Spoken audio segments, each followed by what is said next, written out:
That was often in our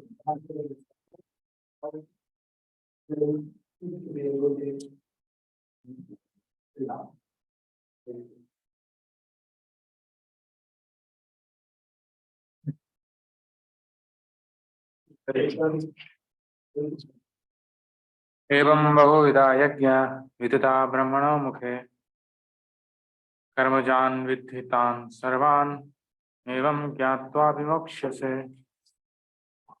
All these different types of sacrifice are approved by the Vedas, and all of them are born of different types of work.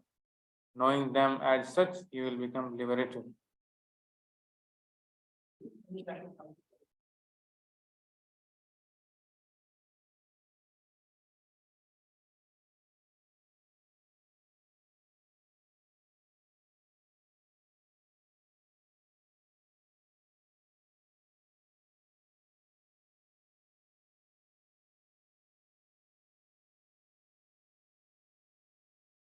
Sorry, I'm sorry.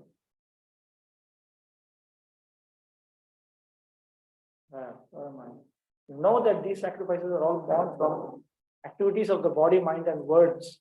After understanding it is practicing these sacrifices described by the Vedas as means of attaining Atma and the Lord, then seeing both Atma and Paramatma by realization that arises from that practice, you will be liberated from samsara.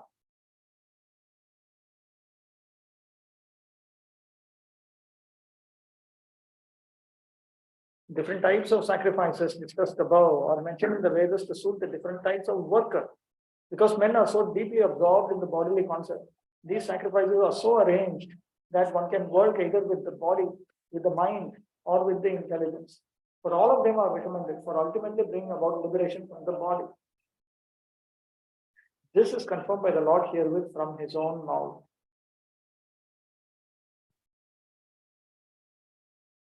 All the Vaishnava acharyas who give commentaries on Bhagavad Gita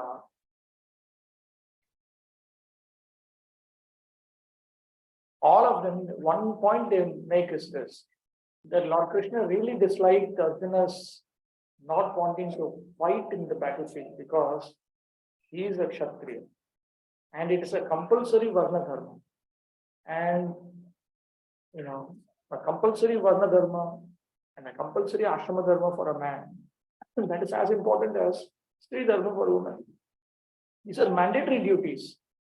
And when Arjuna refuses to accept a mandatory material duty, then basically that means he is saying, I don't want to go through the standard pathway to attain liberation, because these are actually provided for liberation.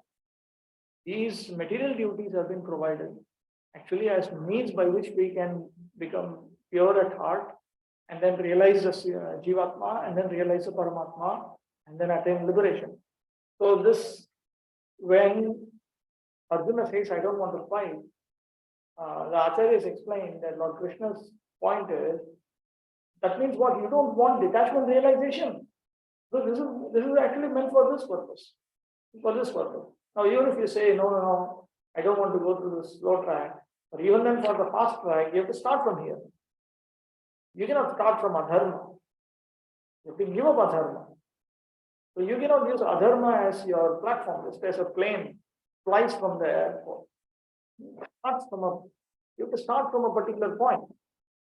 So the starting point cannot be adharma, because when you are progressing from one stage to another, let us say from here, progressing track 2, track 3, you're progressing from here to here. Until we become steadily fixed in stage 2, we will always go back to the place from which we started. So stage 1, stage 2, stage 1, stage 2, stage 1, stage 2, until we become steadily fixed here. Now suppose I start off with adharma as my platform. I cannot one day be in adharma mode and next day be in pradhanibhuta bhakti mode. That is not allowed. You can shuttle only between acceptable platforms. This is the first platform, this is the second platform, this is the third platform. And Bhaktivinoda Thakur says when we climb staircase, we have 1 foot in the lower platform, lower stair, lower step, another foot in the higher step. Then you shift your weight, you become steadily fixed on the higher step. Then we lift the lower step. This is how we climb. Similarly, when you climb also, you have to climb like that. You need to be fixed in the next higher platform. And the lower platform cannot be a platform that degrades you. At the very least, it should keep you in the same position. It should keep you in the same position. It should not push you down to hell. Okay. Text 33.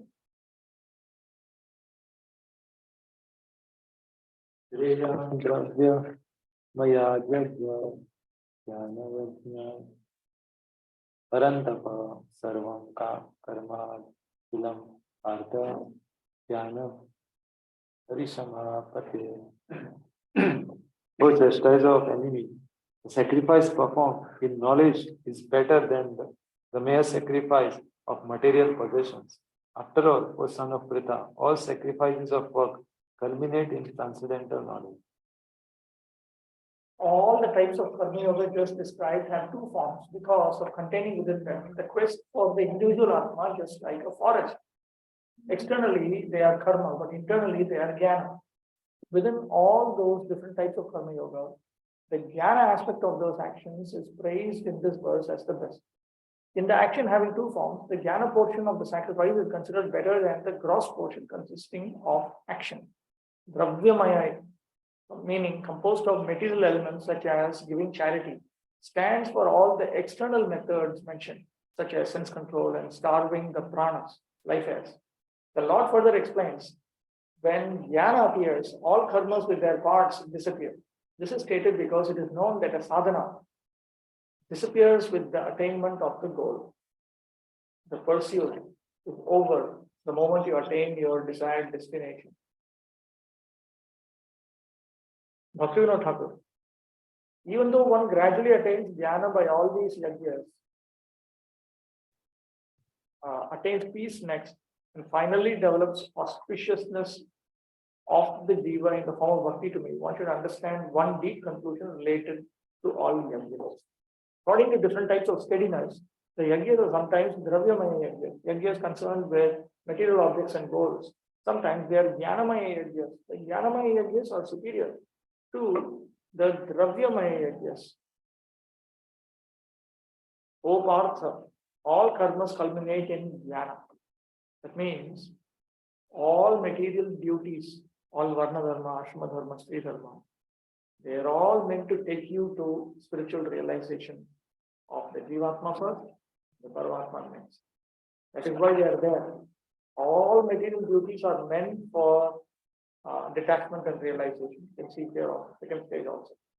So it is meant for this particular purpose. Just as a school culminates in the final stage of education. In India, we have first standard, second standard, like that all the way up to 12th standard. Culminates in 12th standard. So like that. When all the yajnas are conducted but devoid of spiritual vision, then all the performance becomes merely dravyamaya. When they are executed with spiritual vision, then actually, though being dravyamaya, they become spiritual, chinmaya or jnanamaya. The situation where the yajna is only dravyamaya is called karma kanda. And when it is jnanamaya, it is called jnana kanda. In performing actions of yajna, one must be careful of the sacrificer. That is, you must be careful of his mentality. What is mentality? What is the reason for which he is carrying out this activity? For instance, person may, let us say, within ISKCON we are familiar with ashrama dharma. Okay? I'll take that as an example. Say a person becomes a grihastha, or he becomes a vanaprastha, or he becomes a brahmachari, whatever. Everything has to be seen in terms of what is the reason for which he is entering into that. Is he just looking at the superficial material benefits that can come out of that situation, Is that what he's looking at? Or is he looking at the internal, whether he will first of all attain Hrid Vishuddhi, purification of the heart. That means reduction and freedom from lust and greed. And then he will become internally realize that he is not the body. And he will realize that he is qualitatively equal to all other jivatmas. Then he will realize he is qualitatively equal to the Supreme Lord. Then he will become attracted to eternal service to the Supreme Lord. Then he will increase his devotion service to the Supreme Lord. He will increase his Shravana and Kirtana Swarna. What is in his mind when he is thinking of entering into that ashrama? Same way for Varna Dharma, same way for women for Tri Dharma.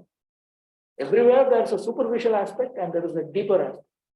So activities performed with that deeper aspect have profound spiritual benefit, which is not found within the same activity which is performed with the superficial goal.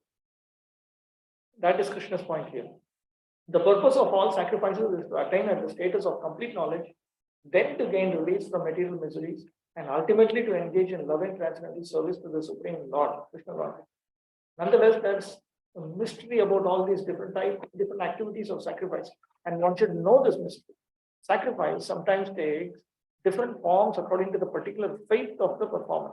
When one's faith reaches the stage of transcendental knowledge, the performer of sacrifice will be considered more advanced than those who simply sacrifice material possessions without such knowledge, or without attainment of knowledge. Sacrifices remain on the material platform and bestow no spiritual benefit. The real knowledge culminates in Krishna consciousness, the highest stage of transcendental knowledge. Without the elevation of knowledge, sacrifices are simply material activities. That means you only get material benefit. You only get punya, with which in your next life you can get extraordinary artha and extraordinary karma. But that's all you got. You just got material dharma, which will give you material artha and material karma. That's all. When, however, they are elevated to the level of transcendental knowledge, all such activities enter onto the spiritual platform. Depending on differences in consciousness, sacrificial activities are sometimes called karma kanda, fruitive activities, and sometimes jnana kanda, knowledge in the pursuit of truth. It is better when they end this knowledge. So the very same activity has the effect of karma kanda when I am only interested in dharma kama. Or when I am interested in moksha, then it has the effect of jnana kanda. So it is calculated to be belonging to this category or that category based on what is the internal motivation with which I am carrying it out. 34. परिप्रश्नेन सेवया उपदिच्छन्ति ज्ञानं ज्ञानिनो तत्त्वदर्शिनः. Just try to learn the truth by approaching spiritual master. Inquiry from him submissively and render service unto him. The self-realized souls can impart knowledge unto you because they have seen the truth. After thus teaching knowledge of Atma, the method of realizing that knowledge with its components, the Lord now teaches knowledge of worshipping the Lord's Spirit. To attain this knowledge, a person must take association with devotees. That he teaches in this verse. So, after one attains spiritual realization that he is a spirit soul different from the body, what will he do next? Or he should meet somebody who is God realized. Because self-realization is only the first stage. Here, self-realization in Baladev Vijayabhushan, self-realization refers to only realizing that you are different from the body. It is not full self-realization, where you realize also your relation to the Supreme Lord and so on. So for that, you need to take shelter of someone who is fixed in God realizing. Somebody who has realized Krishna, who is directly seeing Krishna. Only that person can give you that. No one can give you something if he doesn't have it. For that, you require help from the next step.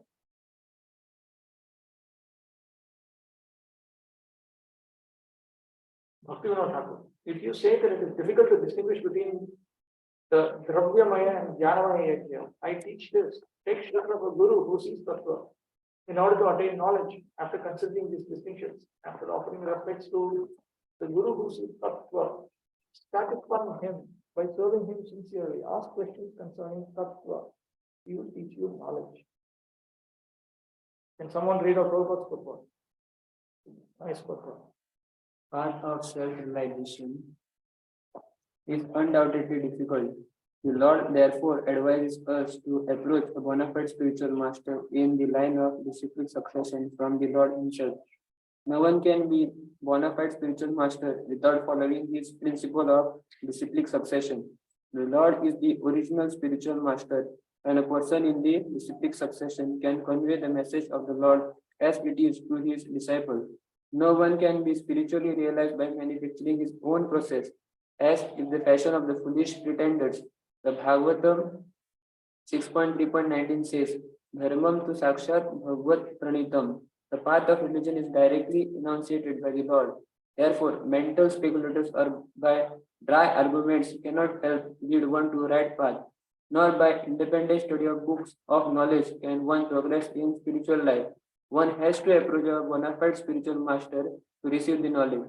Such a spiritual master should be accepted in full surrender, and one should serve the spiritual master like a medium servant without false prestige. Satisfaction of the self-realized spiritual master is the secret of advancement in spiritual life. Inquiries and submission constitute the proper combination for spiritual understanding.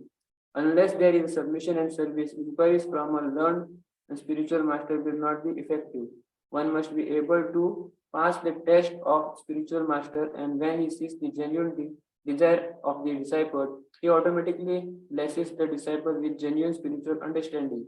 In this verse, both blind following and absurd inquiries are condemned.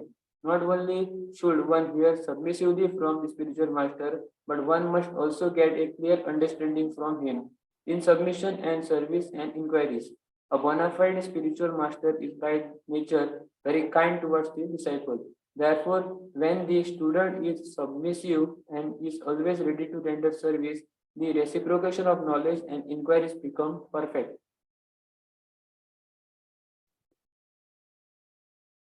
Typically, there may be several spiritual masters, more than one.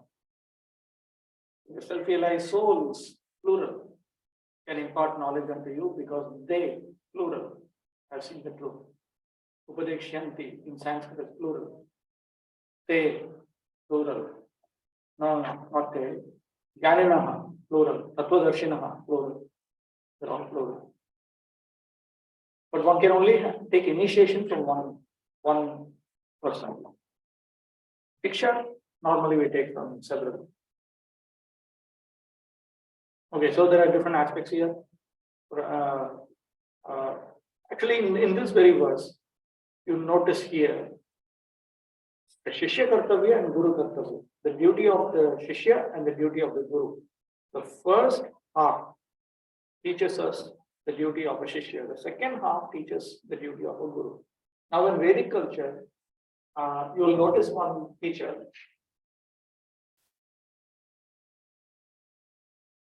First of all, when you have a relationship between an inferior and a superior, and there's a contractual relationship, like here, Shishya does this, Guru does that. First step has to be taken by the Shishya always. The first step will not be taken by the Guru. Even later on, even when we surrender to Krishna, Sarvadharman Parityajya Mamekam Sharanam Vraja is the duty of the Jivatma. Aham Tvam Sarvabhavabhyo Moksheshyami Ma Shuchaya is Krishna's duty. First, I should do what I'm supposed to do because I'm inferior, Krishna is superior. Then only he will take the next step. It is not that first you expect the superior to take the step, and then when he takes the step, then I take the next step. Inferior should take the first. Then the superior will take the next step. So that is important. Depending on what the inferior does, then the superior will act. So that we should keep in mind. Not that we start thinking that first of all, let him do all these things. Then afterwards, I will do my part. Everywhere we will come across. First of all, a wife should submit to her husband. Then only the husband will agree to take charge. Not the other way around. Same way, first of all, the children should listen to parents. Then parents will take care of the children. So first of all, the disciple should listen to the spiritual master. Then the spiritual master will take charge. Otherwise, it will not happen. Here also we see Tadvidhi Pranipatena Pariprashnena Sevaya. It is the duty of the disciple. We do this properly, then Krishna will arrange for spiritual masters to come who will do the other part. Upadekshantite Jnanam Jnanam Sattvadarshana. Keep that in mind. We all require to serve Krishna's representatives, otherwise we have no other way of understanding what Krishna wants. In his 6th canto commentary, Vishwanath Chakravarti Thakur says, if one thinks, oh, why should I go through all this trouble of accepting a guru and all that? Why can't I just work it out my own way? Anyway, in the scripture it says that the holy name is enough. You don't need to take Diksha. There are statements like this. So Vishwanath Chakravarti Thakur says, actually, those statements are not for those who already know the process of Bhakti Yoga. There are personalities who don't know the process of Bhakti Yoga, even if they're engaged in it, like Ajamila. He says, these persons, even in their dream, don't know the process of Bhakti Yoga. And they will be chanting the holy names. For them, spiritual progress is very simple, only 2 steps. They chant the Supreme Lord names, that is the first step, and they attain Vaikuntha, that is the second step. For those who learn the process, then they have to go through the regular sequence, 14 steps, standard. All the steps, the 14 steps because more than 9 steps, there are some other steps. So in other words, the standard pathway is for those who know. Knowledge brings responsibility. The moment I know something, now I'm responsible to carry it out. I cannot learn about something and then tell Krishna, okay, no, I cannot escape. Who told you to learn? You learned it not. Now, from now onwards, Krishna will look at you differently. From now onwards, I expect you to carry it out. So, Vishwanath Chakravarti Thakur says these other statements like the holy name does not depend on initiation and all that is for the other category. But for those who know, must accept. They know that I require a spiritual master and still I am avoiding it. That will not work. They have to carry out all the scriptural injunctions properly. They have to do. If they don't accept in this life, then in the next life they will get a chance to accept a guru. In that way, next life they will get a chance to move on forward.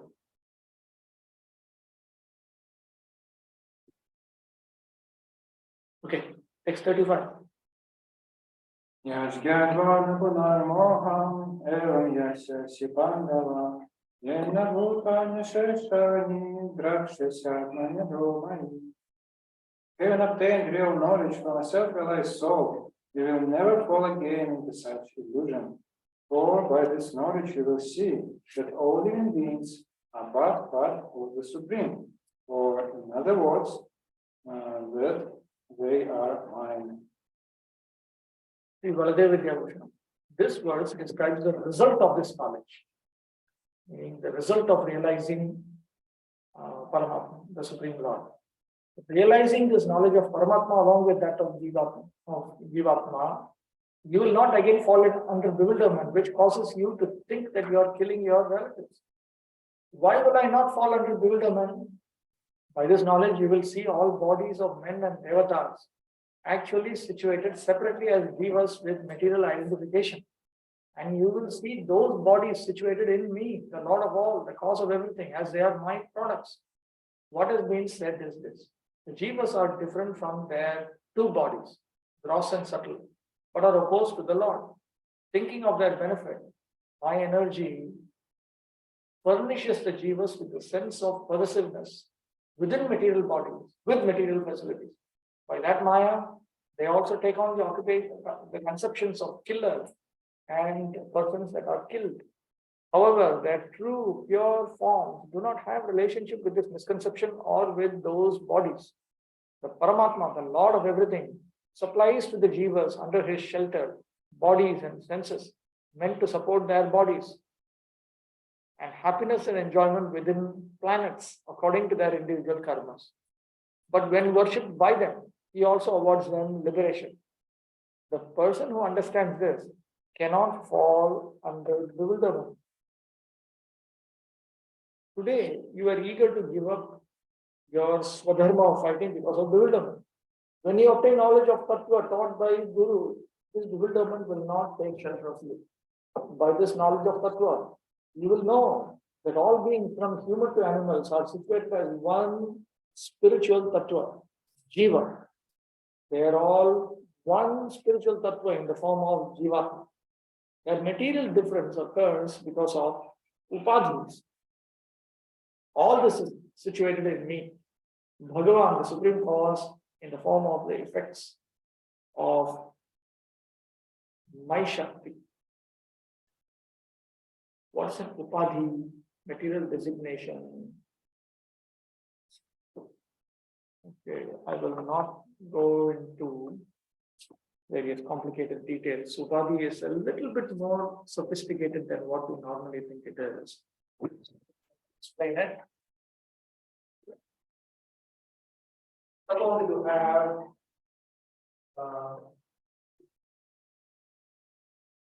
you have a rose. If you look schematically like that, of a rose. A rose of pink, naturally. Now you place a prism next to it, or a crystal next to it. The crystal is not pink in color. The crystal is transparent. But when you place it next to the rose, it also becomes pink. The pink color of a prism or a crystal next to a rose is called upadhi. It's called a designation. So that is what is known as upadhi. Sarvopadi, hear about it all the time. Material designation, material designation. You need to think a little bit to understand. The pink color of a crystal, it is not its natural color. You cannot say it is false, it is real, because it is perceived. Every time you keep it, you will see. So that is real only, it's not false. But it is not intrinsic to it. The intrinsic color of that crystal is actually white or transparent, or you can say no color. So suppose that crystal you can compare it to a jivatma. Jivatma is placed into Prakriti, subtle body, gross body, this is all Prakriti. The jivatma exhibits the characteristics of conditioning. That conditioning is material designation. It is like the pink color of a crystal placed next to a rose. Now, keep in mind that there are different types of crystals. There are some crystals which are colored. There are blue crystals, green crystals, pink crystals also. This pink color of this transparent crystal is different from the pink color of a pink crystal. It is only come when it is empty. It is not internal growth. It is not even touching the rose. It is next to it. And still there is value. This is the standard. You'll hear from Mayavadis, you'll hear from others, their followers, you'll hear from everyone. This is what is called upadhi, material designation. Useful to know, because when someone speaks teaching, don't become bewildered. They say, I already know about it. It is what is called material upadhi. So when we talk about the conditioning, that is why Prabhupada keeps on saying, Asulgo Kyaya Purushaha. The Jivatma actually does not have any connection with Prakriti. He just plays next to Prakriti. He's not actually touched by Prakriti. not actually touched by God. It's by Lord's illusion that we are made to think that we are touched by God. Okay, let's continue. Text 36.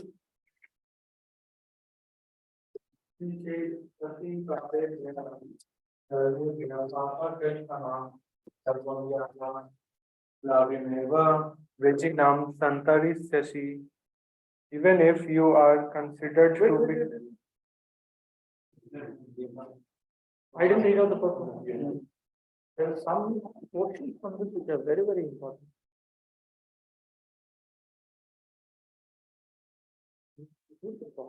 The result of receiving knowledge from a self-realized soul, or one who knows things as they are, is learning that all living beings are parts and parcels of the Supreme Personality of Godhead, Lord Sri Krishna.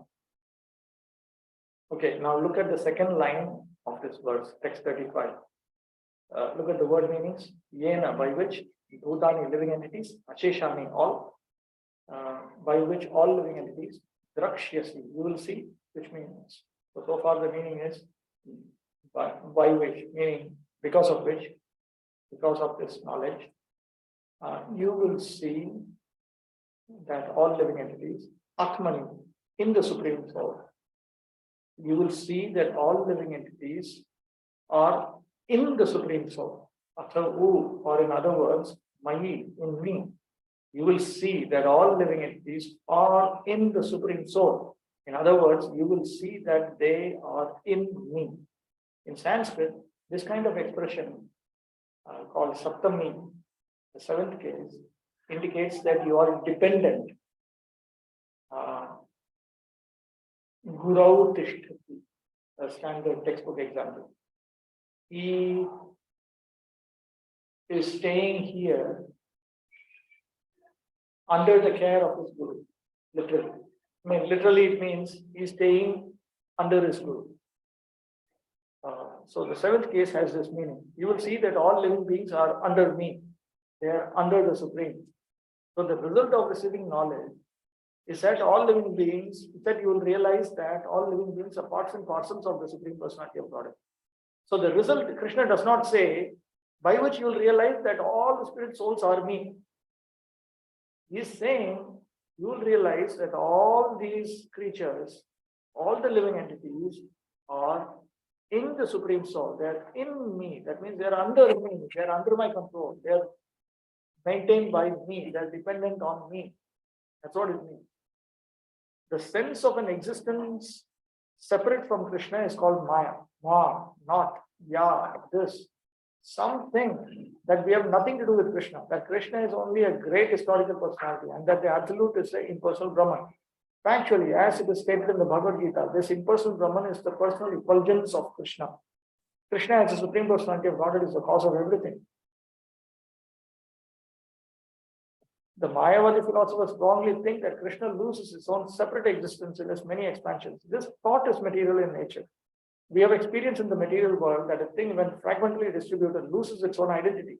But the Mayavadi philosophers fail to understand that absolute means that 1 + 1 is equal to 1 and that 1 - 1 is also equal to 1. This is the case in the absolute world. For want of sufficient knowledge in absolute science, we are now covered with illusion and therefore we think that we are separate from Krishna.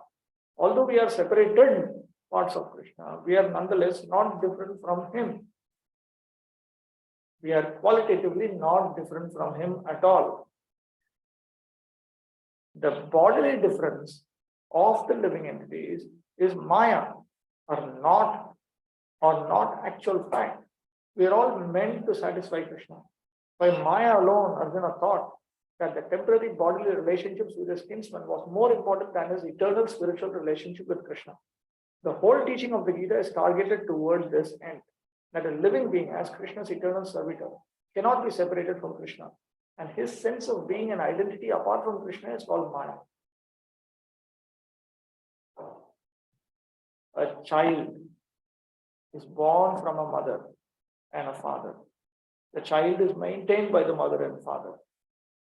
But if the child says, I have nothing to do with my mother and father, I don't care for them, I don't know them, and so on, then that is similar to the situation of the conditioned soul. Even now we are being taken care of very much.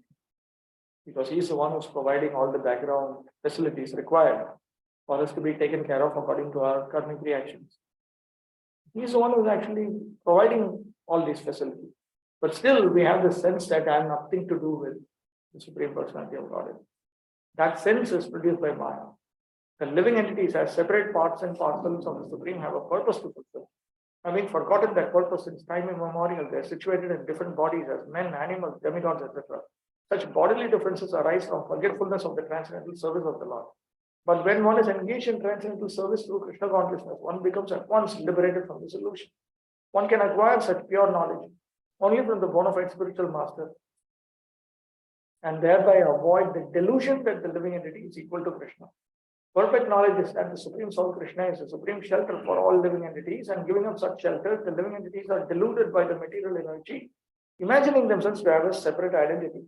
Thus, under different standards of material identity, they become forgetful of Krishna.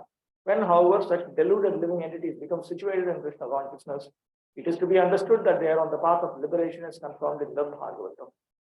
Liberation means to be situated in one's constitutional position as an eternal servitor of Krishna. Krishna consciousness. Okay, 36. अपि चेदसि पापेभ्यः सर्वेभ्यः पापकृत्तमः सर्वं ज्ञानाप्लवेनैव विजिनां सन्तरिष्यसि. Even if you are considered to be the most sinful of all sinners, when you are situated in the boat of transcendental knowledge, you will be able to cross over the ocean of miseries. Bhakti will not happen. Even if you have committed the worst sin, you can cross the ocean of suffering by climbing on the boat of knowledge. This verse speaks of the power of knowledge. So whatever one might have been, if he comes to the point of correctly understanding his relationship with the Supreme Personality of Godhead Krishna, then he can do saved.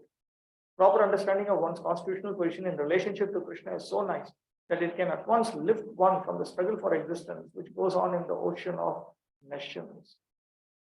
Perfect knowledge received from the Supreme Personality of Godhead is the path of liberation. The boat of Krishna consciousness is very simple, but at the same time, the most sublime. 37. भस्मसात् कुरुते अर्जुना ज्ञानाग्नि सर्वकर्माणि भस्मसात् कुरुते तथा. As a blazing fire turns firewood to ashes, O Arjuna, so does the fire of knowledge burn to ashes all reactions to material activities. It has been said that simple reactions are destroyed by Brahma Vidya, or knowledge of the Supreme Lord and the Jivatma. Now this verse says that all karmas, even punya karmas, that means reactions to punya karmas, are destroyed by Brahma Vidya, by spiritual realization of the Lord and the Jivatma. Just as blazing fire turns fuel wood to ashes, the fire of knowledge, the fire of realization of one's own Atma and Paramatma turns to ashes all reactions, including those arising from pious acts, but not the prarabdha reactions. That knowledge burns up all accumulated past karmas, which are like reeds, except the prarabdha karma. And that knowledge also transforms actions performed in the present life, making them like drops of water rolling off a lotus leaf, having no reaction. Though the prarabdha karmas are extremely weakened by the influence of this knowledge, they are still situated in the person with the realization of Atma, by the will of the Lord, in order to reach the proper path of conduct. All of this requires an explanation. Track 1. Okay. The person has come through detachment and realization. Already, most of his karmic reactions are removed. Then there is something called prarabdha karma. That means the karmic reactions have already begun to fructify. Now I have reached stage 2, maximize bhakti. This, by Krishna's will, is reserved. I've already attained realization that I am not the body. And my realization that I am a servant of Krishna, my spiritual realization, that is also beginning to develop. But it is kept. Why is it kept? Because it is useful for his purpose. I noted earlier that in this stage, first stage, you engage, at least in track 1, you engage in your material duties in order to become free from lust, anger, greed. Purification of the heart. In the second stage, why are they engaged in activities of karma or material duties? It is for lokasangraha. It is for public welfare. So Krishna keeps the prarabdha karmic reactions intact for them, because Krishna wants to demonstrate to the public how do you progress in spiritual life when you are still having to deal with your prarabdha karmic reactions. So Krishna keeps it for them in order to preach the proper path of conduct. Sat prachar. That expression is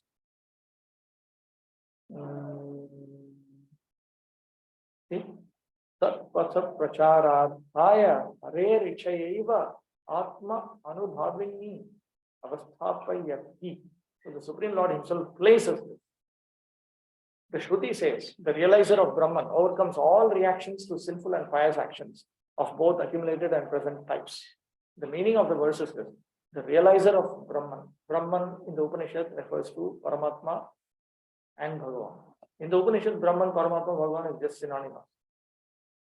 The realizer of Brahman overcomes the past reactions except Prarabdha, and as well the reactions being accrued by actions in this life, which may be either pious or sinful. The author of the sutra says, Vedanta Sutra, on attaining this, there is destruction of previous sins and non-clinging of future sins, because it is so declared. So the previous sinful reactions, previous pious reactions, they are destroyed, and the ones that have already started in this life, those reactions, they don't cling to you. They are not destroyed. Like water that touches a lotus leaf, it rolls off it, like that. It is also there. It just doesn't affect your spiritual realization, but it is there. So if one's prarabdha karmic reaction is supposed to become very diseased, you will experience that. That is good. That is why in the second track and all, they say that yes, you do devotion service. Second track, they are engaged in this only, because until you attain full God realization, you cannot come to the third stage in the second track. So they typically say, even now they say, the Ramanuja group and all, they say, prarabdha reactions you cannot get out. That only when you become fully God realized, when you internally you are uninterruptedly seeing the Supreme Lord, only then that goes away. Other karmic reactions will be taken away.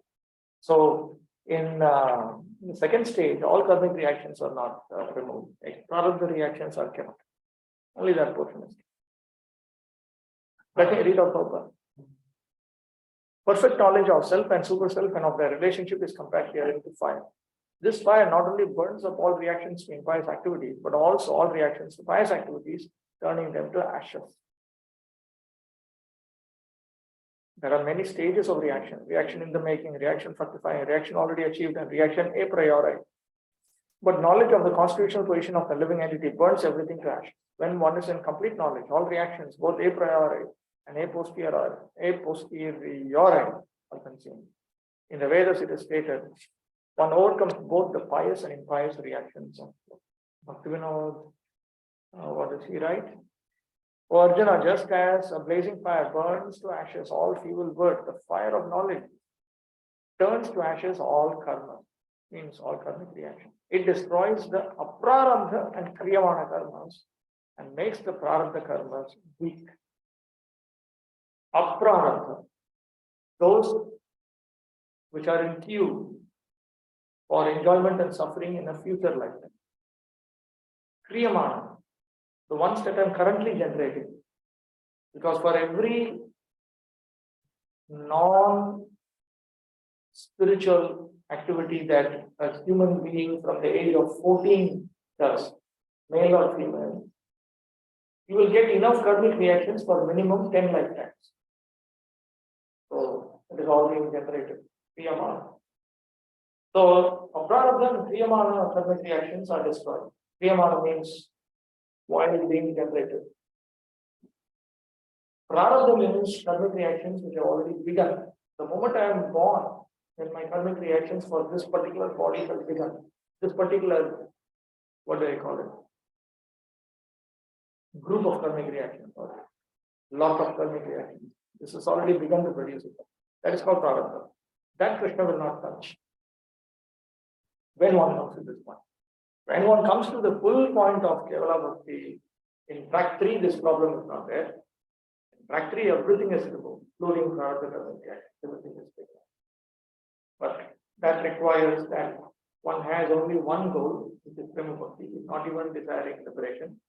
And he certainly does not have any desire for Dharmartha Kama. So that person will not experience Prarabdha Dharma also. Okay. Your question? I didn't understand at what stage the reactions of karma will be modified. Stage 2? Yes. When one comes to this point, full detachment realization after Kevala Bhakti, then all karmic reactions are removed. Can you make some parallel between these stages and the stages of spiritual advancement, other sadhu, and so on? For example, the stage second, stage 2, to which Vishwanath Chakravarti Thakur accepts Kevala Bhakti and Pradhani Bhuta Bhakti as Bhakti. Even Rupa Goswami accepts it. What we call Bhakti Yoga. Anukulyena Krishna Anushila. Anyavilashita Shunyam Jnana Karma Jnanavritam. Jnana Karma Jnanavritam does not refer to this Muni Bhuta Bhakti at all. Because then Jnana and Karma are predominant. Jnana and Karma should be subordinate. Okay. So even by Rupa Goswami's very definition of Uttama Bhakti. Uttama Bhakti can be of this type. Basically, it can be track 2 or track 3. That is Uttama Bhakti. It can be pure. Track 1 is not pure. I mean, it is from impurity, they are moving towards purity. But in track 2, very rapidly they come to the platform of purity.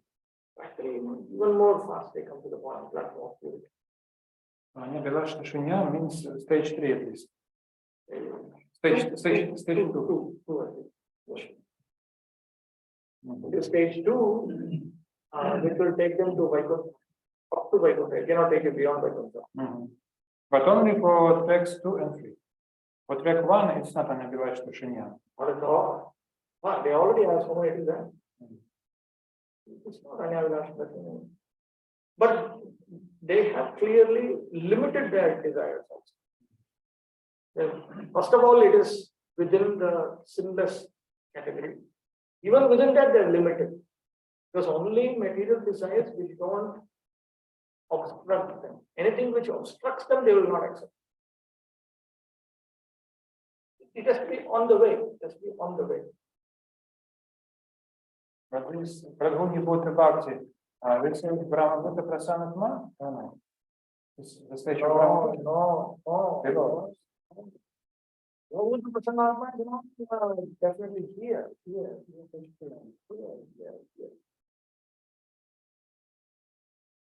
Or maybe here, maximum this, because this is Parabhakti, not Bhakti Lavate Param. It's called Parabhakti. What we call exclusive sadhana bhakti, that is what is called Parabhakti in the Ramananda. So we call it as Kevala sadhana bhakti. This is the same as their Parabhakti. There in their system, they have Parabhakti, they have Parabhakti, Paragyana, Paramabhakti. We have sadhana bhakti, bhava bhakti. So this is Kevala sadhana bhakti, which will then lead to detachment and realization. That's where you get bhava bhakti, after which you come to this point of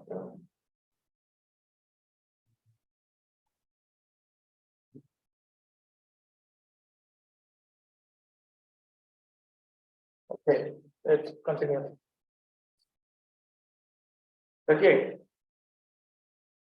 Nahi jnanena sadrusham pavitramya vidyate tat swayam yoga samsiddhim samsiddha Kalenatmane vindati.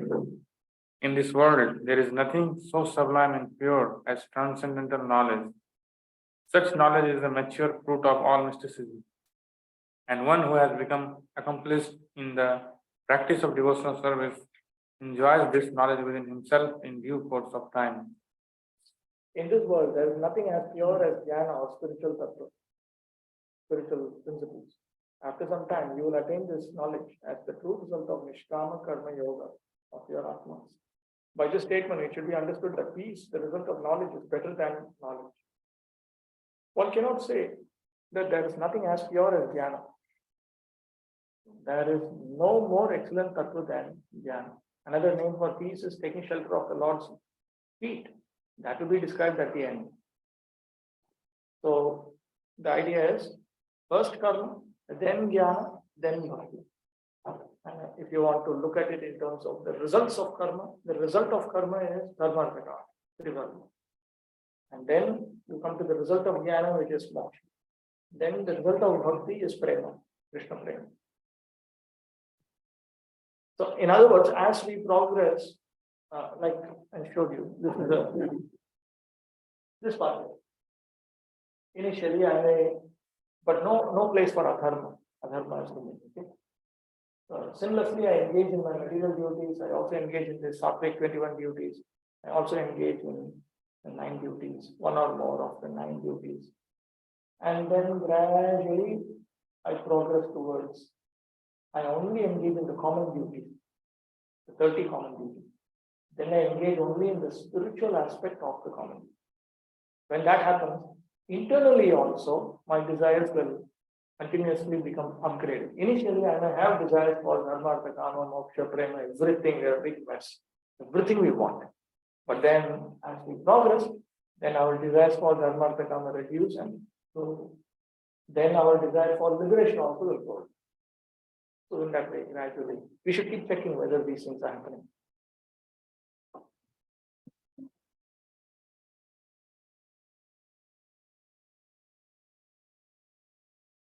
Okay. When we speak of transcendental knowledge, we do so in terms of spiritual understanding. As such, there is nothing so sublime and pure as transcendental knowledge. Ignorance is the cause of our bondage, and knowledge is the cause of our liberation. This knowledge is a mature fruit of devotional service, and when one is situated in transcendental knowledge, he need not search for peace elsewhere, for he enjoys peace within himself.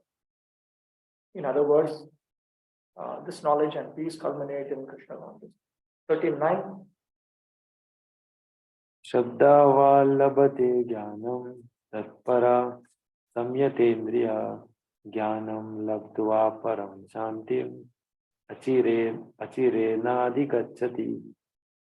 A faithful man who is dedicated to transcendental knowledge and who subdues his senses is eligible to achieve such knowledge, and having achieved it, he quickly attains the supreme spiritual peace. What type of persons attain this knowledge, and when? Who has strong faith that this knowledge will arise from purification of the heart through Nishkama Karma. One who is steady in this performance, and one who moreover attains control of the senses, attains this knowledge. At that time, he attains liberation.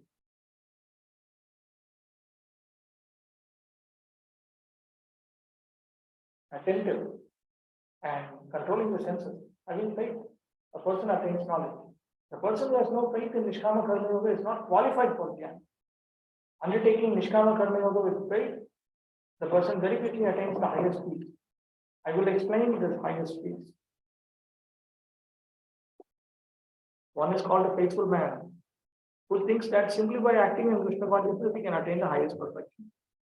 This faith is attained by the discharge of devotional service, and by chanting Hare Krishna, Krishna Krishna, Hare Hare, Hare Rama, Rama Rama, Hare, which cleanses one's heart of all material dirt.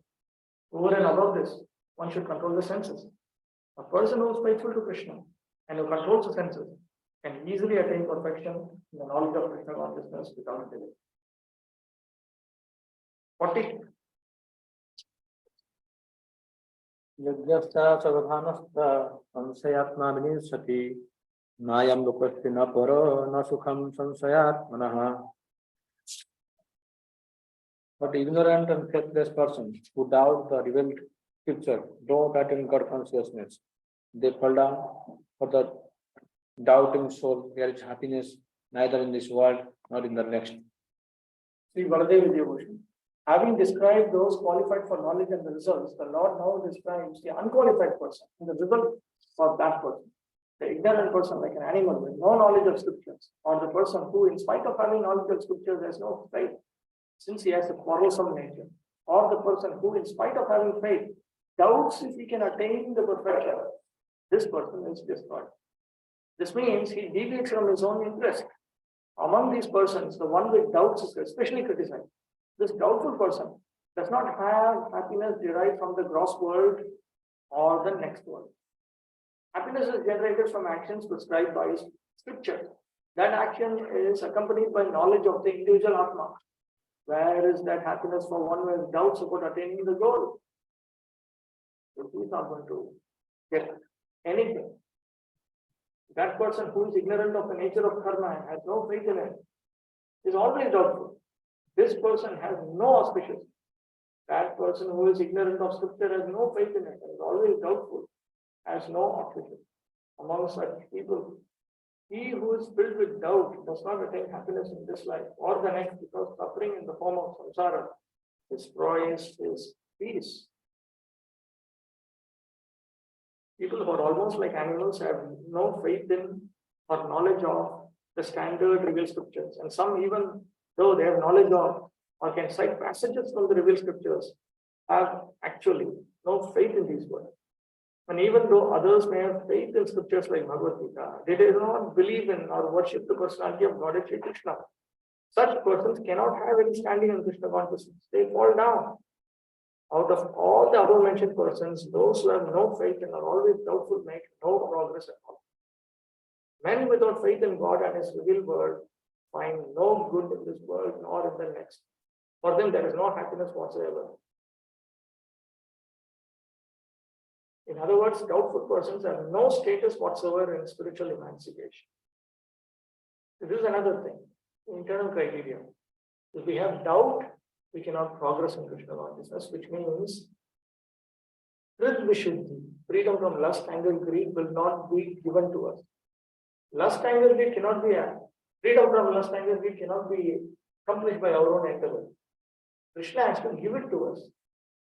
So if I doubt that which should not be doubted, then I will not be given that. That's all. This point will come in another context, another place, towards the end of the chapter also. And there Krishna will speak even more strongly. He will say that even if a person is engaged in different items of bhakti yoga, now we have different 64 different items of bhakti.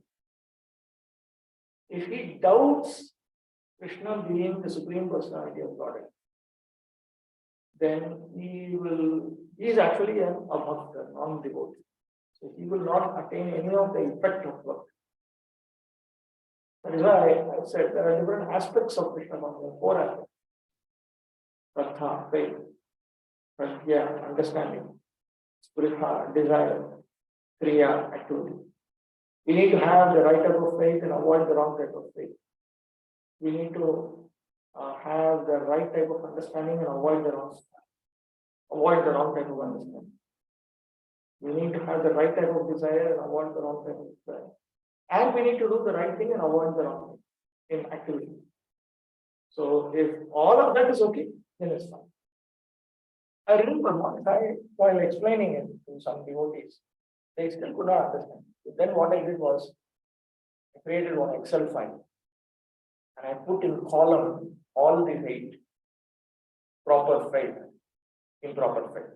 Now, proper faith, proper understanding, proper desire, proper activity. Then improper faith, improper understanding, improper desire, improper activity.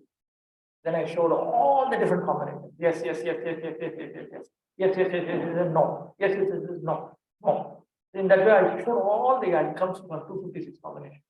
I showed all the combinations. Then I said, only this one will have work. It has to be yes to all the proper things and no to all the improper. Only out of this 256 combination, only this one combination is better. So if we step into this particular combination, then we will progress and we will attain the result. Anywhere else we make a mistake, it will backfire. It will not produce the desired result. So faith is also important. There are certain things we should doubt. We should doubt the propaganda of these stupid non-devotee people, that we can all be happy, nice, nice work, we are progressing. We should doubt all these things. We don't doubt. We absolutely believe in it. They tell you, okay, through modern technology, we can be happy, we can conquer the skies, we can go to moon, Mars, all these things. We believe all that. And then, but when in Shastra we hear these things we don't. So this is very important. Faith is important. 41. Yoga sannyasta karma nam jnana sanchilana samshayam atmavantam na karmani niddanti dhananjaya. One who acts in devotional service, renouncing the fruits of his action, and whose doubts has been destroyed by transcendental knowledge, is situated factually in the self. Thus he is not bound by the reaction of work, O conqueror of riches. Such a person will attain the perfection of stopping all actions. So he comes to a point where he is no longer obliged to engage in these material duties. That is called Naishkarmya, where you no longer are required to engage in your material duties. Initially, that takes time. Gradually one comes to that point. At one particular point, here he is not obliged. He just gives up. Strictly speaking, even here he is not obliged, because he is engaging in these material duties only for others' benefit. He is not doing it for his own benefit. So even here he is not obliged. But later on, even for public welfare, he doesn't want to do it. So even for public welfare, he just wants to promote devotional service to Krishna. That's all. He developed that degree of faith. Okay. 41, 42. Wait, 1 minute. One who follows the instruction of the Bhagavad Gita, as it is imparted by the Lord, the personality of Godhead himself, becomes free from all doubts by the grace of transcendental knowledge. He, as a part and parcel of the Lord, in full Krishna consciousness, is already established in self-knowledge. As such, he is undoubtedly above bondage to action. What is it? Tasmatagyan sambhutam hispamyana sinatmanaha chitvainam samshayam yogam artishtotishtha bharatam. Therefore, the doubts which have arisen in your heart out of ignorance should be slapped with the weapon of knowledge. Armed with yoga of Bharata, stand and fight.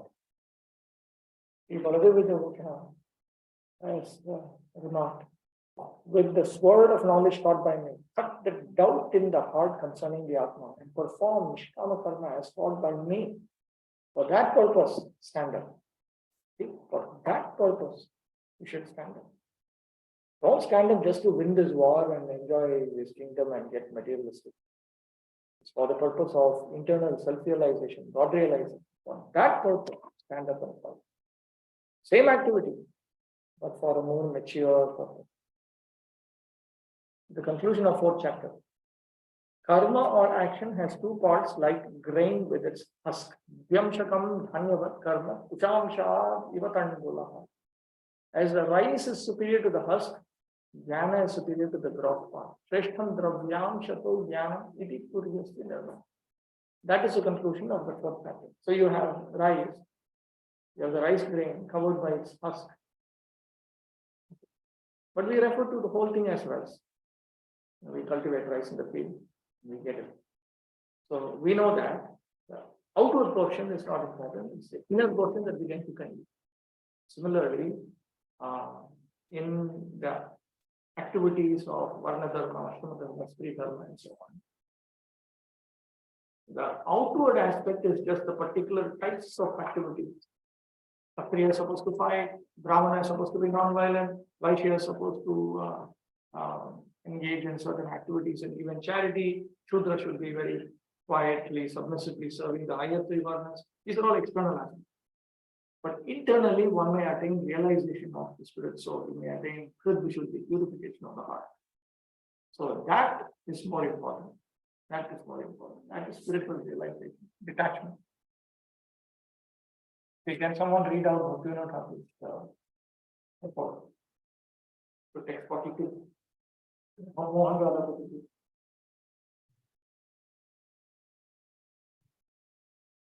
Therefore, Bharata, because the doubt concerning Niskam Karma Yoga arose from ignorance, destroy the doubts by the sword of knowledge and fight, having taken shelter of Niskam Karma Yoga. In this Sanatana Yoga, there are two divisions: the part consisting of material objects and the spiritual portion in the form of the real nature of Atma. Examining the material portion, it is seen to be merely karma. Those who are bound to this portion are called karma jada, stunned by karma. Those who perform material karmas while aiming for the spiritual portion are called yukta. On analyzing the spiritual portion in detail, one sees one portion as the Jivatma and the other portion as Bhagavat Tattva. Those who realize the Bhagavat Tattva attain excellent portion of real Atma. This realization is perfected by realizing the spiritual birth and activities of the Lord and his eternal association with the Jiva. This subject is discussed at the beginning of the chapter. The Lord is personally the first teacher of Nitya Dharma. When the Jiva is materially bound by a fault in his eternal intelligence, the Lord manifests by this Chit Shakti, teaches the Jiva the Tattva about himself and makes him suitable for his pastime. Those who say that the Lord's body, birth, and activities are material are very foolish. As much as one worships me purely, that extent one attains me. All types of karmas of the Karma Yogi are called yajna.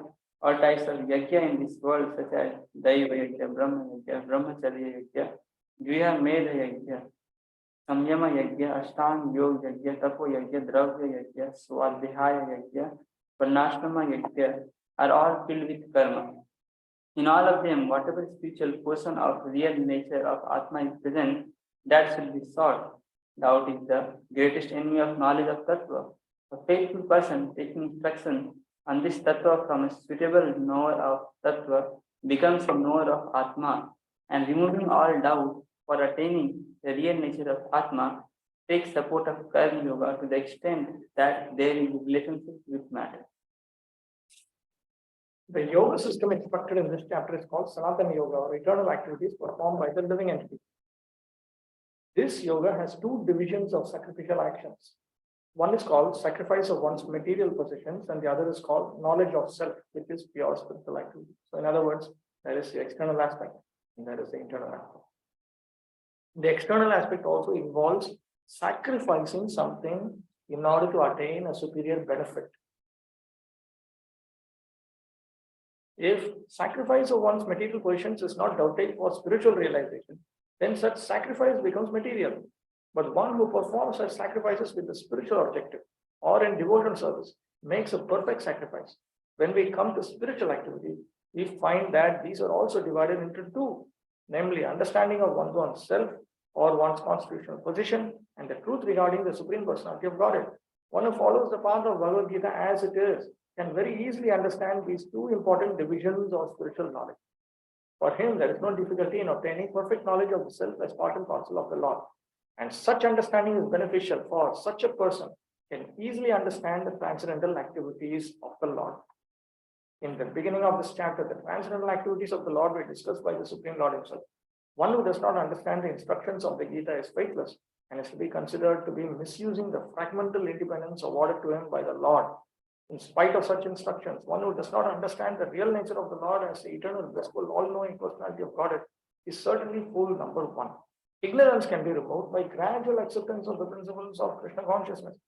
Krishna consciousness is awakened by different types of sacrifices to the demigod, sacrifice to Brahman, sacrifice in celibacy, in household life, in controlling the senses, in practicing mystic yoga, in penance, in foregoing material possessions, in studying the Vedas, and in partaking of the social institution called Varnashramata.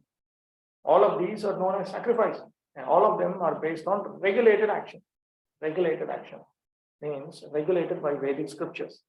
The scriptures regulate through prescriptions, allowances, prohibitions. So all of these are based on regulated action. But within all these activities, the important factor is self-realization. One who seeks that objective is a real student of Bhagavad Gita, but one who doubts the authority of Krishna falls back. One is therefore advised to study Bhagavad Gita or any other scripture under a bona fide spiritual master with service and surrender.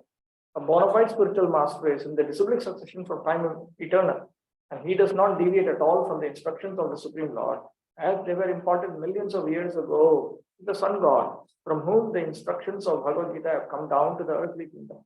One should therefore follow the path of Bhagavad Gita, as it is expressed in the Gita itself, and beware of self-interested people after personal aggrandizement to deviate others from the actual path.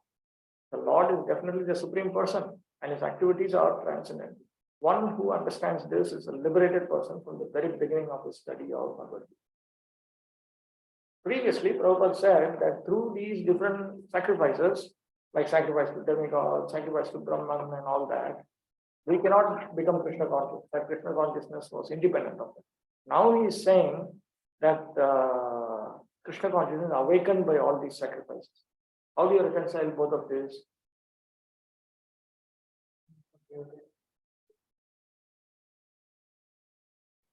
No, forget about all that. These activities, there are so many different types of yajnas that Krishna has taught. In the earlier purport, Prabhupada says that Krishna consciousness is independent and these things cannot lead to Krishna consciousness. Here Prabhupada is saying that Krishna consciousness is awakened by these very same activities. So how both these statements can be true? Previous activities are done proper consciousness. Now it is that Correct. If it is executed in Krishna consciousness under the guidance of expert spiritual masters who are fixed in the higher position and who know how to guide us to move towards the path, then it is. Otherwise, just by engaging in those activities, there's no way we can come up. We all require guidance. Even after self-realization, one requires a God-realized soul to guide. So what to speak of souls who are not even self-realized? But definitely we require guidance from Krishna's representative. We just make sure that everything is properly executed, then we'll attain the results. Okay, chapter 5. Yes, Prabhu. Let me ask one more question. Some practical situation. For example, in Moscow, it's common that married couple don't want to have children. Why? But there's no, you can't think like. In what? In the national weekend, but they say, oh, it's so much burden. If we have children, we will not have time for our spiritual activities. Then why you marry? Be brahmachari. You get full time, you get a lot of time. If you want a lot of time, just be brahmachari. Sinless brahmachari. Sinful brahmachari is worse than a marriage. Better to have 3 wives and suffer rather than be a sinful brahmachari. Because you are somewhere along the path. No, this is exactly the problem. That's why it's based on regulated action. You cannot think all these kind of things. Just like when you catch a flight ticket, they tell you go here, sit here, wait in the lounge. It's all worked out. You can't say, no, I want to dance. You cannot dance. I want to put on some music and dance. They'll tell you just shut up and sit down. That's not it. Okay, you want to go, then you follow the rules. You don't want to go, you want to enjoy your life here and suffer here in hell. You do. For everything, there's a method. Otherwise, the effect will not come.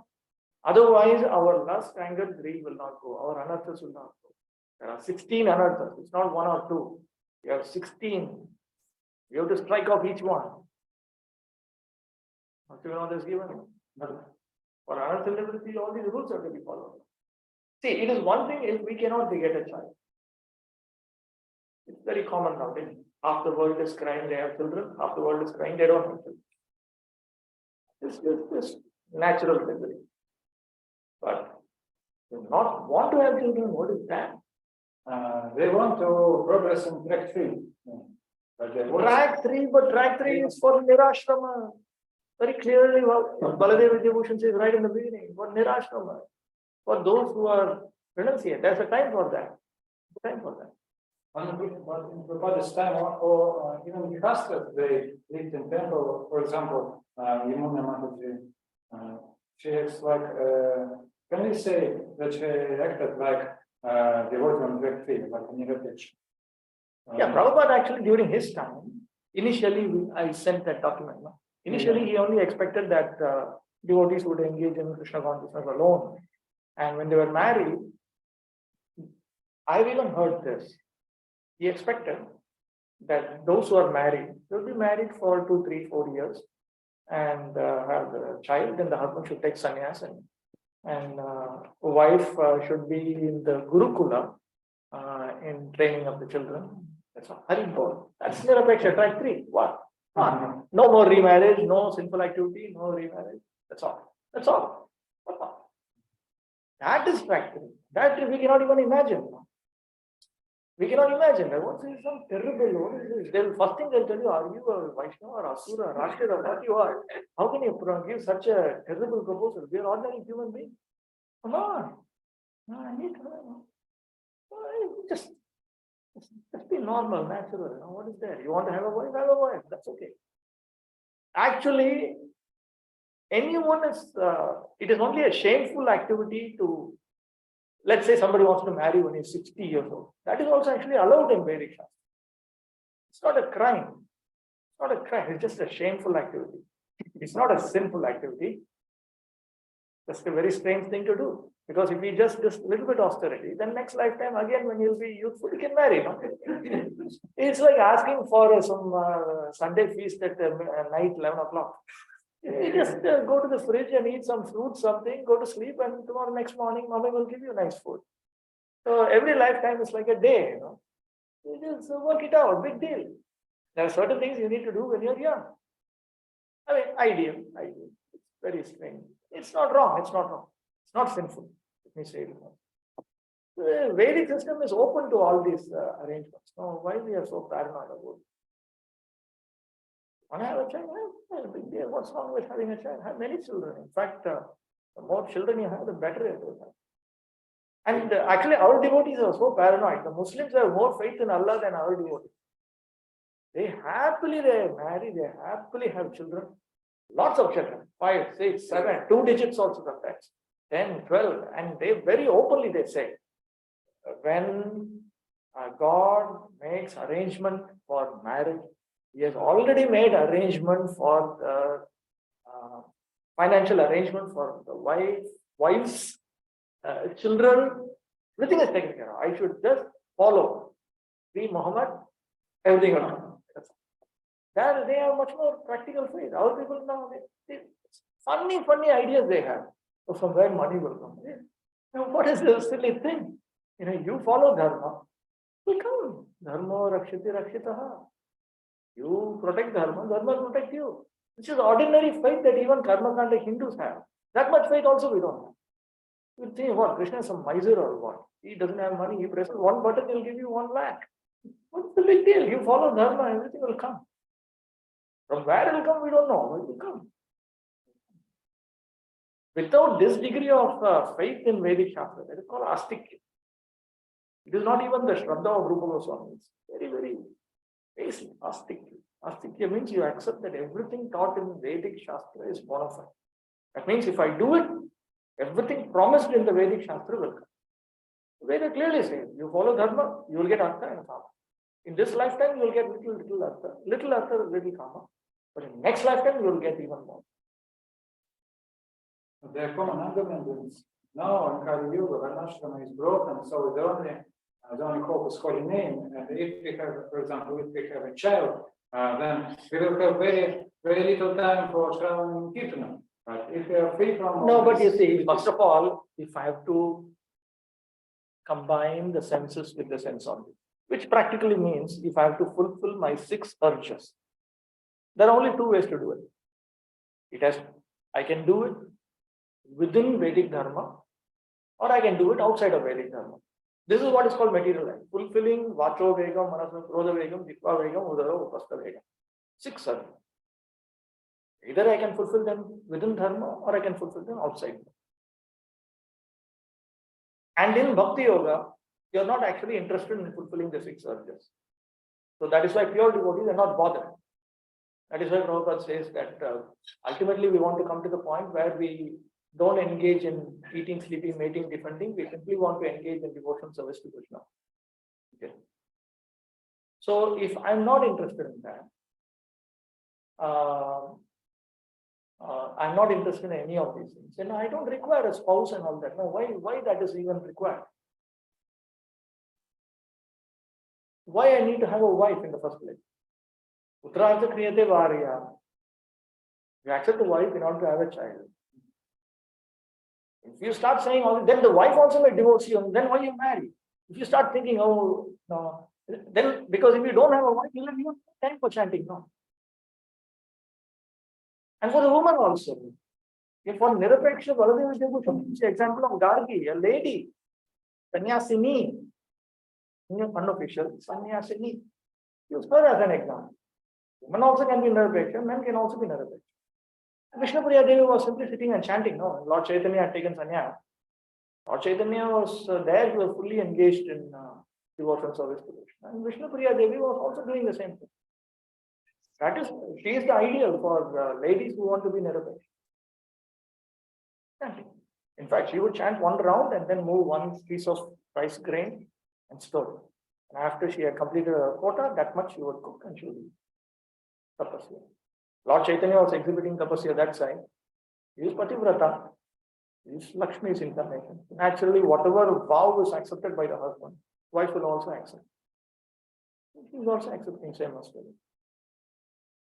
So, if you accept means you accept, don't accept, don't accept. That's all. You know, what is a simple thing? That also depends on Varna. This is also dependent on Varna.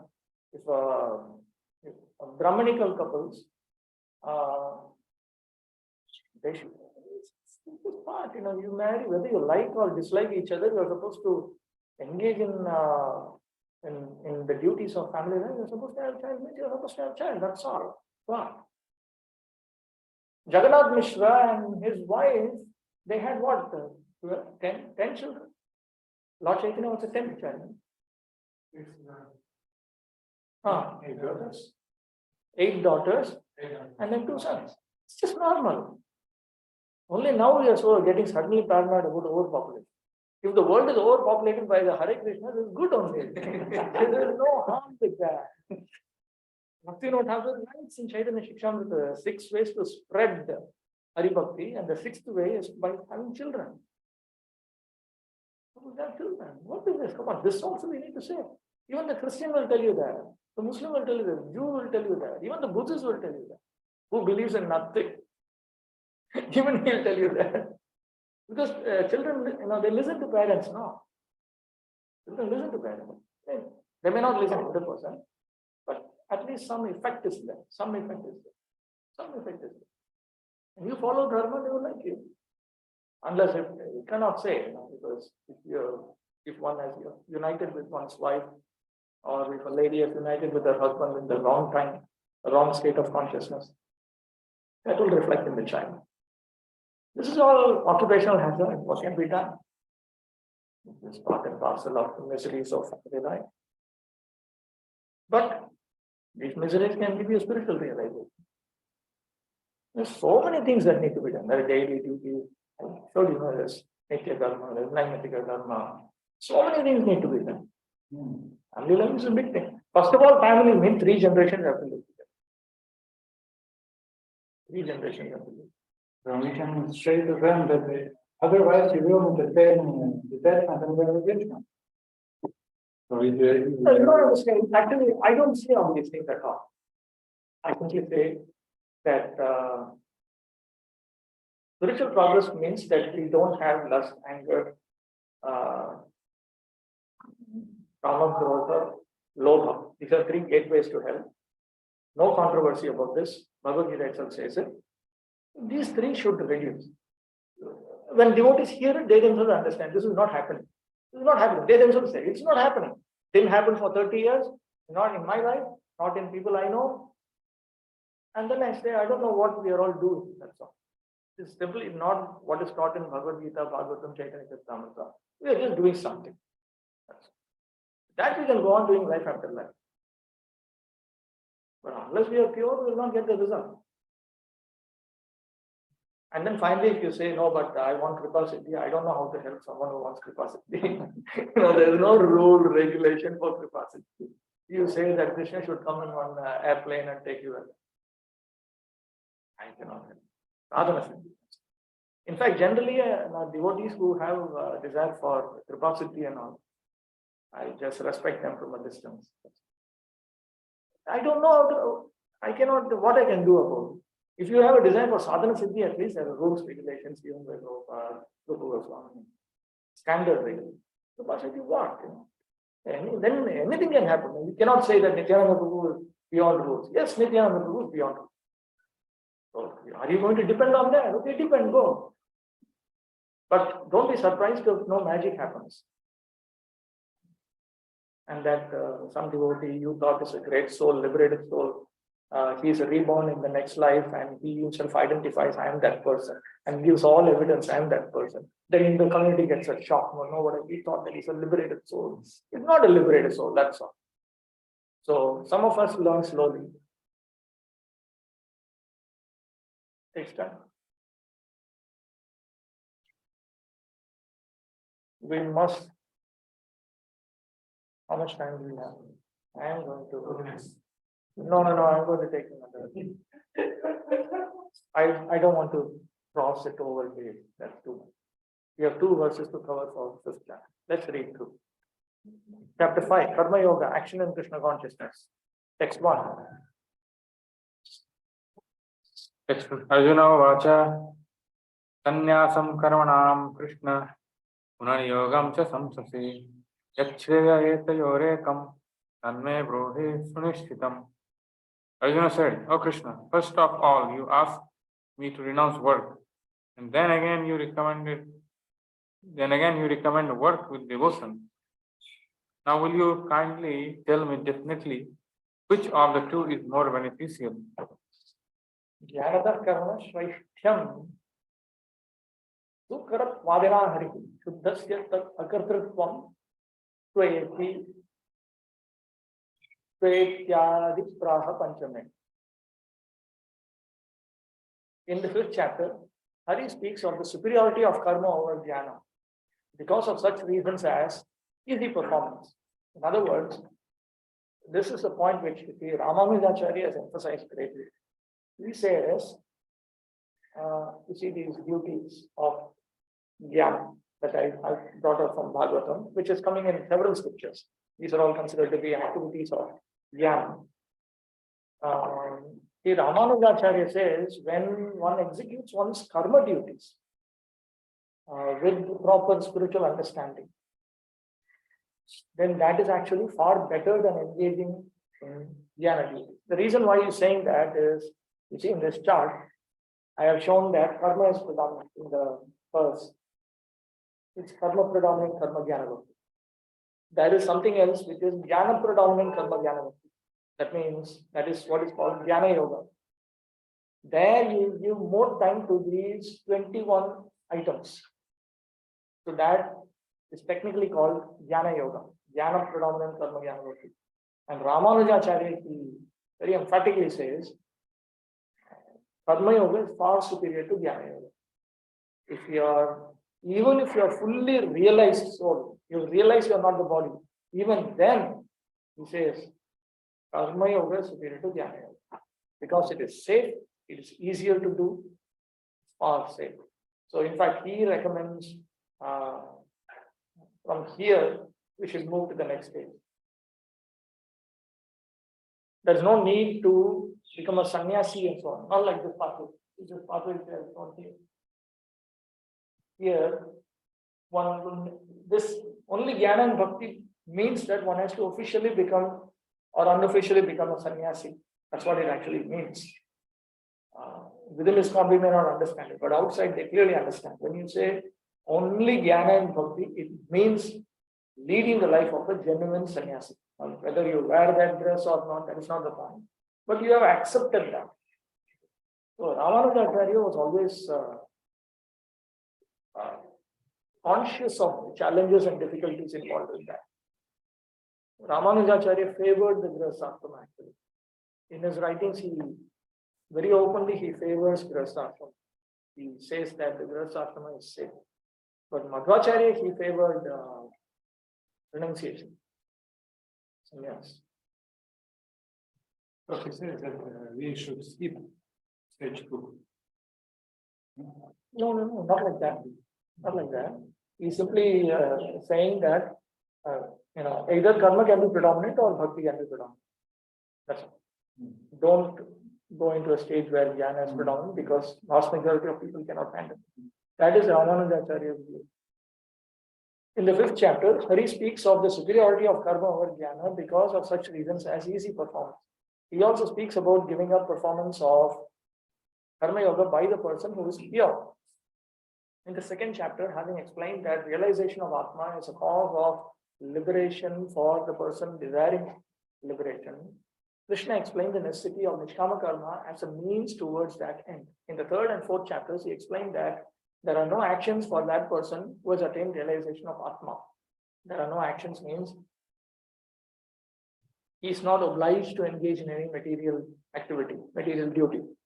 Once he has attained self-realization, once he realizes that he is not the body. With text 3.17 and text 4.33. Finally, he again advised Arjuna to perform Nishkama karma with text 4.42. Arjuna now has a question concerning this. You praise the renunciation of actions, Jnana Yoga, a process for stopping the activities of the senses. But you also speak of Karma Yoga, performance of action, engaging the senses in action. It is not possible to perform both at once because of the opposite nature of the two, like not moving and moving, or darkness and light.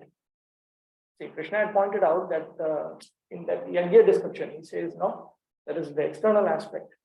External aspect is the Dravya Amsha. And then there is the internal aspect, the Jnana Amsha, spiritual aspect. And he said that Jnana is superior to Karma. So Arjuna is interpreting that to mean, okay, so then I should give up this and engage in the Jnana activities. Why I should be engaged in Karma activities all the time? I cannot understand your desire, whether one who has attained Jnana, internal realization, should renounce actions or perform them. Therefore, I am asking you, please tell me definitely which is better, renouncing actions or engaging in actions. Oh Krishna, you said that I should give up karma by yoga, and you also said that by jnana, cut all doubts and do karma in the form of fighting. You praised giving up karmas, and you also praised karma yoga. Therefore, definitely tell me what I should do, give up karmas or do karma yoga. In the 5th chapter of the Bhagavad Gita, the Lord says that work in devotion service is better than dry mental speculation. Devotion service is easier than the latter because being transcendental in nature, it frees one from reaction. In the 2nd chapter, preliminary knowledge of the soul and its entanglement in the body were explained. How to get out of this material engagement by Buddhi Yoga or devotion service was also explained there. See, when Prabhupada talks of devotion service, he's talking of devotion service stage 1, Gunibhuta Bhakti.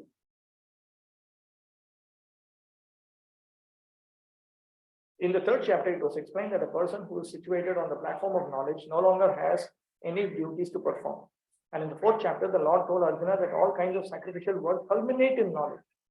However, at the end of the 4th chapter, the Lord advised Arjuna to wake up and fight, being situated in perfect knowledge. Therefore, by simultaneously stressing the importance of both work in devotion and inaction in knowledge, Krishna has perplexed Arjuna and confused his determination. Arjuna understands that renunciation and knowledge involves cessation of all kinds of work performed as sense activities. But if one performs work in devotional service, then how is work stopped? In other words, he thinks that sannyas or renunciation and knowledge should be altogether free from all kinds of activity because work and renunciation appear to him to be incompatible.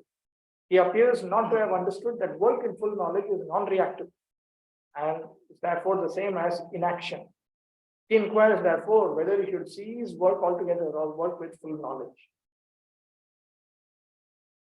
Text 2.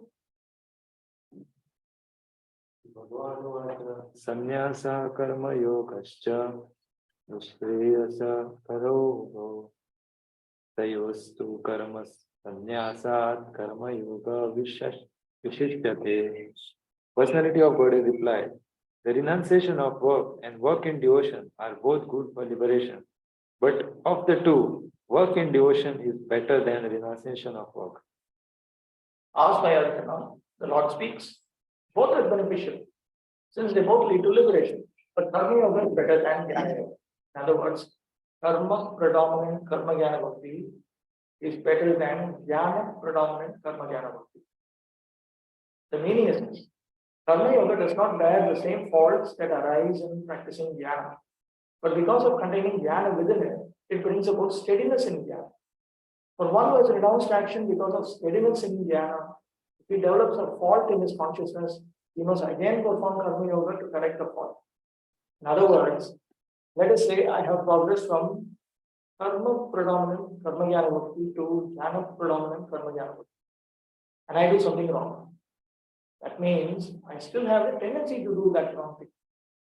So now I have to go back to karma predominant karma jnana bhakti to remove that cause of that problem. So how long I'll go on shuttling like this? Whereas if I'm engaged in karma predominant karma jnana, so gradually over time I will attain detachment and realize it.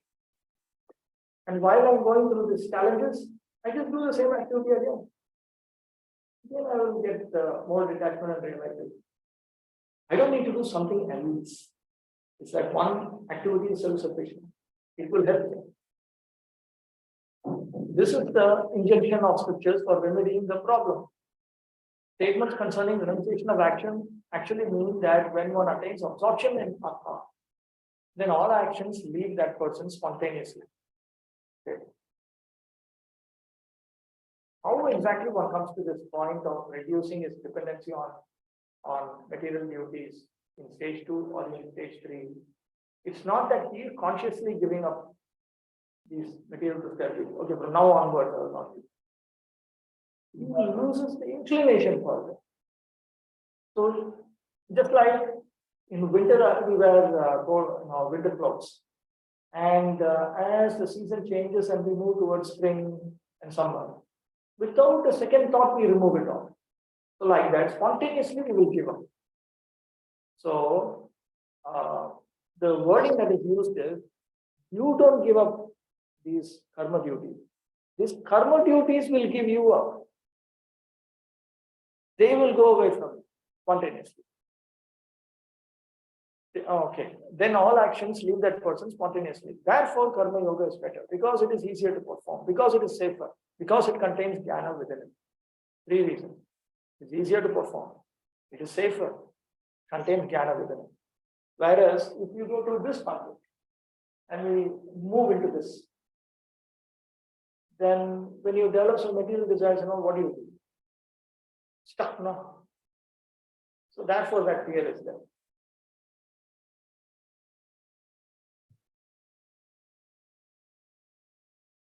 Fruitive activities, that means seeking sense gratification, are cause for material bondage. As long as one is engaged in activities aimed at improving the standard of bodily comfort, one is sure to transmigrate to different types of bodies, thereby continuing material bondage perpetually. And there is a fine quote from Bhagavatam. People are mad after sense gratification. They do not know that this present body, which is full of miseries, is a result of one's fruitive activities in the past. Although this body is temporary, it is always giving one trouble in many ways. Therefore, to act for sense gratification is not good. One is considered to be a failure in life as long as he makes no inquiry about his real identity. As long as he does not know his real identity, he has to work for fruitive results for sense gratification. And as long as one is engrossed in the consciousness of sense gratification, one has to transmigrate from one body to another. Although the mind may be engrossed in fruitive activities and influenced by ignorance, one must develop a love for devotion service to Vasudeva. Only then can one have the opportunity to get out of the bondage of material existence. Therefore, jnana or knowledge that one is not this material body but spirit soul is not sufficient for liberation. One has to act in the status of spirit soul. Otherwise, there is no escape from material bondage. Action in Krishna consciousness is not, however, action on the fruitive platform. Activities performed in full knowledge strengthen one's advancement in real knowledge. Without Krishna consciousness, mere renunciation of fruitive activities does not actually purify the heart of a conditioned soul. As long as the heart is not purified, one has to work on the fruitive platform. But action in Krishna consciousness automatically helps one escape the result of fruitive action, so that one need not descend to the material platform. Therefore, action in Krishna consciousness is always superior to renunciation, which always entails a risk of falling. The risk of falling is a risk of Falgu Vairagya. Renunciation is complete when it is in the knowledge that everything in existence belongs to the Lord and that no one should claim proprietorship over anything. This perfect form of action in Krishna consciousness is far better than any amount of artificial renunciation by a sannyasi of the Mayavadi school. Bhaktivinoda. Both renunciation of karmas and karma yoga produce auspiciousness. But of the two, Nishkama karma yoga is better than renunciation of karma. Giving up attachment to karmas is called sannyas or renunciation. In the present context, giving up karmas is not taught. So, generally when we talk of giving up material duties, we are talking of either, we are actually talking of this, Jnana Bhakti without karma. This is risky without having sufficient background. See, the Jnana set of activities that we have here, all of this requires some amount of sattva guna inside us. Otherwise, we cannot steadily execute them. That will become a big issue. If you say that all I should do in my life is only these 9 types of bhakti and the 21 types of activity, I really need to have sufficient sattva guna to do it. Okay. And that too, if you give more emphasis to these 21 duties, really difficult. Even if you give more emphasis to this Navada Bhakti, then it's fine. Because Bhakti does not have a prerequisite. Jnana requires some amount of internal purity as its prerequisite. But Bhakti is, anyone can do it. Like I said now, even some extremely simple person, who is unfit to engage in Varna Dharma, Ashrama Dharma, Street Dharma. That person, you can tell him to do Kevala Bhakti, that also they will do. So at no point should we discourage a person from executing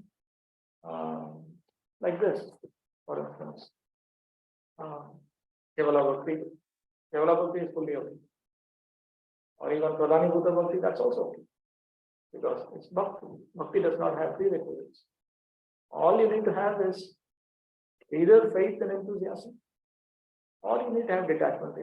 Then you will be able to hold it. But if you want to give predominance to dhyana, any of the things over, to really think whether the person will be able to sustain it. If you are going to depend on bhakti, it's fine. Krishna will take care of it. If you're going to depend on dhyana, Krishna will still take care, but that's the prerequisite. You need to have sattva guna in you. Without battery, it won't run. Jnana does not come with inverter. Okay, let's stop with that. Panchakalpadurubhyashti kripasamudasya vacha, patitanam pavanebhyo vaishnavebhyo.